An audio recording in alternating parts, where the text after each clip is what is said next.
제가 오늘 설명드릴 부분들은 우리나라 희귀식물 중에서 대표적으로 할 수 있는 복주머니 난수에 관련된 이야기입니다. 저희가 국립수목원에서 작년에 보시는 바와 같이 이렇게 전 세계 희귀식물이라 할 수 있는 복주머니 란속 식물 가든을 만들었습니다. 복주머니 란속 같은 경우에는 난초과 식물인데요. 전 세계 약 한 50여 종이 있습니다. 그런데 특이하게 이 식물 같은 경우에는 50여 종 중에서 한 40여 종이 전 세계적으로 이렇게 희귀식물로 지정되어 있는 아주 보존적으로 상당한 가치가 있는 그런 식물들이라고 할 수가 있을 것 같습니다. 우리나라에는 복주머니 난속 중에서 한 50여 종 중에서 한 3종류가 실제로 자생을 하고 있고요.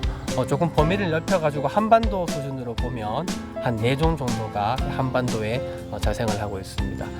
여기에 한 50여 종류의 식물들이 저희가 이렇게 식재해가지고 관리를 하고 있는데 약 한 자생식물 한 10종 정도, 그리고 이제 자생식물들을 교잡해서 만들어낸 품종들이 한 30여 종류, 그래서 약 50여 종류의 식물들이 여기를 식재해가지고 저희가 관리를 하고 있습니다. 복주머니란 이제 그 성명은 시프리페디움이고요. 우리나라 말로는 복주머니란을 닮았대가지고 꽃 모양이 복주머니를 닮았대가지고 복주머니란이라고 얘기하고, 서양에서는 이제 레이디 슬리퍼라 해가지고 숙녀의 실내화라 그러나요? 그렇게 얘기하는데, 사실 저는 이 복주머니란이 조금 더 식물의 특징을 잘 얘기를 해주는 것 같습니다. 일단 사람들이 상당히 좋아하죠. 꽃이 이쁘고 아름다우니까 되게 매혹적인 식물이기 때문에 야생에서 계속 남획이 되고, 그럼으로써 이 식물 자체가 멸종 위기종에 처하는 그런 상황이라고 얘기할 수 있을 것 같습니다. 이 복주머니란 속 식물의 이제 꽃인데요. 이제 모든 식물의 꽃들이 다 그렇겠지만 이제 크게 3가지 계통의 색깔을 가지고 있습니다. 먼저 붉은색 계통을 가지고 있는 식물들, 그리고 이제 노란색 계통, 그리고 흰색 계통, 이렇게 3가지의 기본적인 색깔들을 가지고 있고요. 이 식물들이 이제 교잡들이 조금 많이 되다 보니까 이제 3가지 색깔들이 조금 섞여 있는 그런 품종들도 많이 개발되고 보급되고 있습니다. 요거는 보시면 상당히 이렇게 꽃이 크고 화려합니다. 그리고 아주 흰색 꽃이 피기 때문에 좀 독특한 그런 모양을 가지고 있죠. 이거는 일본에 자생하는 그런 복주머니 난속 식물이고요. 학명은 시프리페디움 매크란서스 버라이어티 레브넨스라 그래가지고 일본의 이제 레분 지역 섬에서만 자라는 그런 특산 식물이고, 또 이 식물 같은 경우에는 일본에서 이제 멸종 위기종으로 그렇게 지정이 되어 있는데, 다행히도 이제 증식법들이 개발돼서 개체들이 많이 늘어나고 있고, 실제로 이제 시중에서 이렇게 유통도 됩니다. 그래서 유통이 됨으로써 식물들이 멸종 위기에서 점점 벗어나고 있는 아주 그런 대표적인 식물이라고 할 수가 있습니다. 이 식물 같은 경우에는 이제 캐나다 지역에 자생하는 그런 식물인데요. 보시는 바와 같이 노란색 꽃이 피기 때문에 이제 그 품종 소재로서 가장 많이 사용되는 그런 식물이라고 할 수가 있겠습니다. 그리고 이제 여기 보시면 가장 기본적인 색깔이죠. 이렇게 붉은 계통을 보이는 식물들, 우리나라에 이제 복주머니란이 이렇게 붉은 계통을 보이고 있는데요. 이렇게 크게 3가지 색깔들 계통을 가지고 있습니다. 이 복주머니 난속 식물이. 네, 요거 역시 이제 붉은색 계통의 꽃이 피는 건데, 보시면 다른 식물에 비해서 꽃이 좀 상당히 진한 색의 큰 그런 모양을 가지고 있죠. 요 식물도 역시 일본에 자생하는 식물이고요. 일본에 이제 그 호테이 아츠모리아눔이라는 그런 변종 식물입니다. 일본에서도 상당히 그렇게 인기 있는 식물이고요. 이제 이 식물 같은 경우가 우리나라에 자생하는 복주머니란, 그러니까 우리가 흔히 부르는 복주머니란 식물인데요. 역시 붉은색 계통의 그런 색을 보여주고 있고요. 보면 역시 색깔이 조금 청초한 그런 느낌들을 납니다. 그래서 이 식물 같은 경우에는 우리나라 전역에 그렇게 분포를 했는데, 지금은 사실 자생지에서 이 식물들을 찾아보기가 좀 어렵습니다. 이제 2가지 원인이 있을 텐데, 첫 번째는 뭐 제가 처음에 말씀드렸듯이 꽃이 너무 크고 화려하기 때문에 사람들이 이 식물들을 산에서 만나게 되면 대부분 가져가게 되죠. 그래서 그러한 이유로 이 식물들이 조금 많이 사라졌고, 두 번째는 이제 숲이 좀 우거지다 보니까 예전에 비해서 자연적으로 이 식물들은 조금 빛이 좋아하는 식물인데 숲이 너무 우거지다 보니까 자연적으로 이 식물이 조금 천의에 의해서 조금 적응하지 못해서 그렇게 사라졌다기보다는 이제 숨어 있는 그런 원인, 이 두 가지 원인 때문에 이 식물들이 지금 자생지에서 저희가 좀 찾아보기 힘든 그런 식물이라고 말씀드릴 수가 있습니다. 앞에서 말씀드렸던 식물들은 대부분 이제 야생에서 자라는 그런 식물들이고요. 이제 야생에서 있는 식물들을 조금 인위적인 교잡을 통해 가지고 다양한 품종들이 지금 나오고 있고 실제로 많이 유통되고 있습니다. 유럽 쪽에서는. 이 식물 조금 설명을 드릴게요. 이제 아키라는 그런 품종인데요. 야생에서 그 교잡, 그러니까 품종을 만들 때 가장 많이 쓰이는 식물이 두 가지 종류가 있는데, 첫 번째가 이제 시프리페디움 매크라서스, 그러니까 흔히 우리나라에서 복주머니 란이라고 부르는 식물이 있고요. 또한 이제 북미 캐나다 지역에 자생하는 파비플로름이라는 식물이 있습니다. 노란색 계통의 꽃을 가지고 있는 그런 식물인데, 품종을 만들 때 원종으로서 가장 많이 사용되는 그런 식물이라고 얘기할 수 있습니다. 그래서 이 품종이 이제 그 두 종을 교잡해서 만들어낸 가장 대표적인 품종이라고 할 수가 있습니다. 보시는 바와 같이 꽃이 이제 조금 보라계통이라고 그래야 되나요? 이렇게 붉은색하고 이제 노란색이 이렇게 합쳐져 가지고 그런 형태를 보여주고 있습니다. 그래서 가장 많이 보급되어 있는 그런 품종 중에 하나라고 얘기할 수가 있습니다.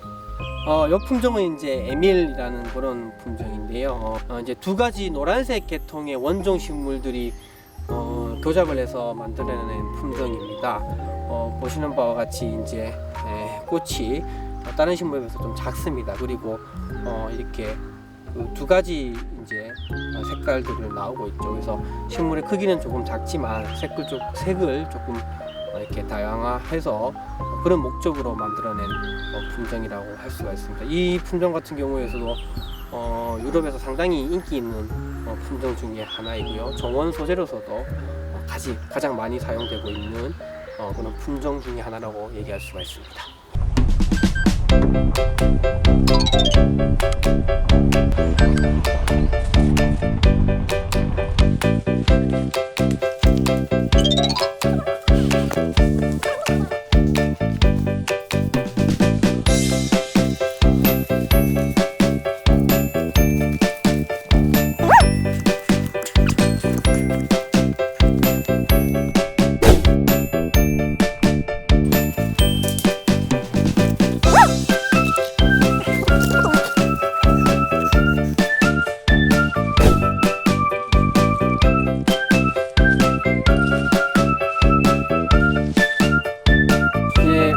여기는 그 우리나라 이제 대표적인 희귀 식물이라 할 수 있는 광릉 요강꽃 자생지입니다. 자생지인 동시에 이제 저희가 이 요강꽃 보존을 위한 이제 현지외 보존을 위한 시험 포지로 그렇게 활용하고 있는 장소입니다. 강릉 요강꽃은 시프리페디움 속, 그러니까 복주머니라는 속의 식물이고 난초과에 속하는 그런 식물입니다.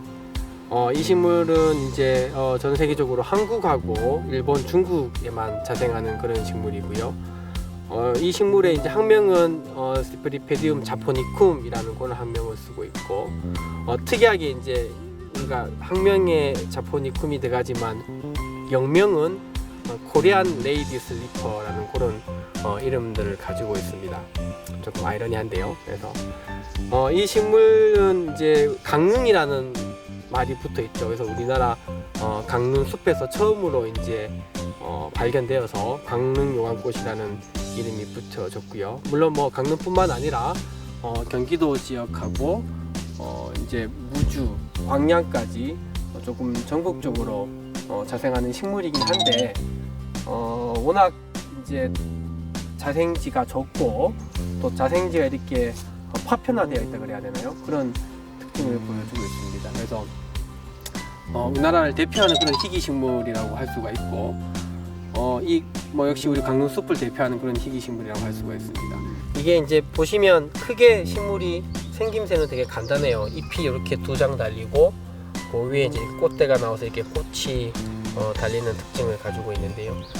보시면 잎이 상당히 조금 넓게 퍼져 있죠. 그래서 한때 이 식물 그래서 이름 이제 이거 주름 치마라 그래야 되나 그렇게 불린 적도 있고요. 식물은 보시는 바와 같이 꽃이 역시 시프리페디움 속 복주머니 단속 식물의 특징들이 꽃이 상당히 크고 화려한 그런 특징들을 보여주고 있습니다. 그래서 대부분 이제 꽃대 한 개의 꽃이 이렇게 한 개씩 달리는데 간혹 이제 2개 달리는 그런 식물들도 좀 보이고 있습니다. 이 강림학과 같은 경우에는 이제 증식이 상당히 까다롭고 또한 이 식물들의 생육 환경이 워낙 까다롭다 보니까 저희가 조금 이 식물들을 보존하는데 애로사항들이 있습니다. 그래서 이 시험 포지에서는 일단 기본적으로 저희가 자생지를 이렇게 보호하고 있고 더 나아가지고 이제 종자를 이용한 그런 증식법 연구를 진행을 하고 있습니다. 그래서 매년 보시면 이렇게 꽃이 많이 펴 있는데요. 이 인공 수분을 통해 가지고 저희가 건강한 그런 결실 종자를 확보하고 그 종자를 이용해 가지고 이제 실험실로 옮겨서 그런 증식법 연구를 진행을 하고 있습니다. 강릉 요강꽃 같은 경우에는 이름에서부터도 요강꽃이라는 이름이 붙어서 요강이라는 말이 붙었는데 이제 그 모양부터가 약간 이제 요강을 닮았다고 해서도 붙여진 이름이에요. 열매를 생성하기 위해서는 이제 이 꽃가루랑 암술에 이제 꽃가루가 붙어야 되는데 이런 모양 자체가 쉽게 그렇게 수정이 되는 모양이 아니에요. 그러다 보니까 이제 벌이라던가 파리들이 들어가기부터가 힘든 상황이어서 저희가 인공 수분을 하고 있는 상황입니다. 꽃가루를 갖고 있는 화분이 2개가 붙어 있어요. 그걸 하나 뗐을 때 이런 형태를 가지고 있는데 이런 화분을 또 뒤에 있는 암술 머리에다가 붙이는 작업을 하고 있습니다. 이런 식으로.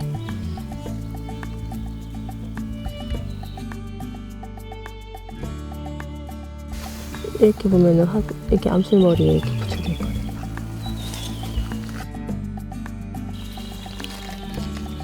자연에서는 10% 정도밖에 안 되는데 저희는 이렇게 인공수분을 통해서는 60% 정도의 열매를 저희가 얻고 있어요. 그 중에 열매를 가지고 증식에 대한 연구를 하고도 있고 또 일부는 종자은행을 통해서 종자를 보존하는 그런 역할도 하고 있고요. 건강한 종자를 얻기 위해서는 화분의 이제 성숙도랑 암술의 성숙도가 되게 중요한 부분인데 그러한 시기를 되게 잘 맞춰야 돼요.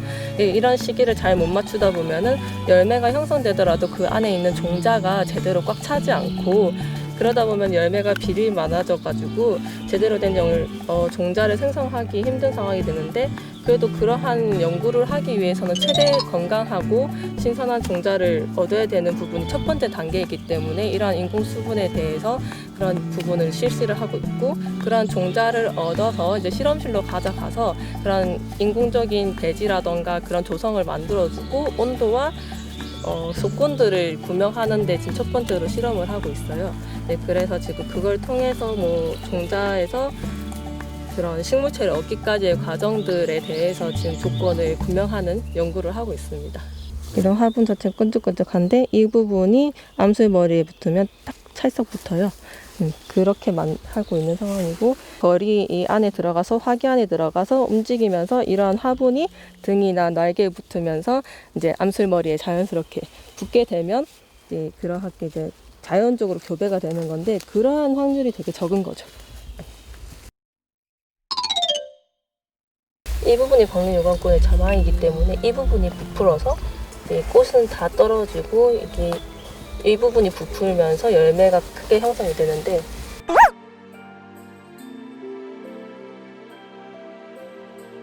저희는 나중에 이 부분이 확대돼서 열매가 되는 거를 이만큼 잘라서 수확해서 가져가는 거거든요. 벌레들이 열매에 다 들어가가지고 제대로 된 열매를 못 써요. 네.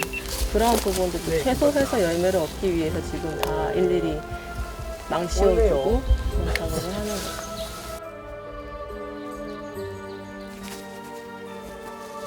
크게 저희가 지금 세 가지 목적으로 연구를 진행을 하고 있습니다. 이제 첫 번째는 자생지에서 더 이상 이 식물들이 훼손되지 않도록 자생지를 보호하는 첫 번째 연구를 진행하고 있고, 저희가 그걸 현지 내 보존이라고 그렇게 얘기를 하고 있습니다. 두 번째는 이제 오늘 보셨던 바와 같이 증시법 연구인데요. 보존에서 가장 중요한 거는 개체수들이 많아야 됩니다. 그래서 이런 개체수들이 많음으로써 사람들이 더 이상 자생지에서 식물들이 늘 남획하거나 이렇게 캐지 않는 그런 상황까지 가기 위해서는 빨리 이 식물들이 이제 안정적으로 많은 개체들이 증식될 수 있는 그런 증식법 개발이 또 무엇보다 중요하기 때문에 제가 그 부분에 대해서 조금 집중적인 연구를 하고 있고요. 또한 이제 마지막으로 이 식물이 가지고 있는 그런 생태학적 특성뿐만 아니라 식물이 가지고 있는 개체학적 특성 이런 것들을 조금 모니터링을 지속적으로 해서 그러한 데이터들을 쌓고, 또한 종생물학적 연구를 병행해서 그러한 데이터들이 조금 많이 쌓인다면 저희가 앞으로 이 식물들을 조금 우리나라에서 안정적으로 보존할 수 있는데 매우 중요한 그런 데이터가 될 거라고 그렇게 생각을 하고 있습니다.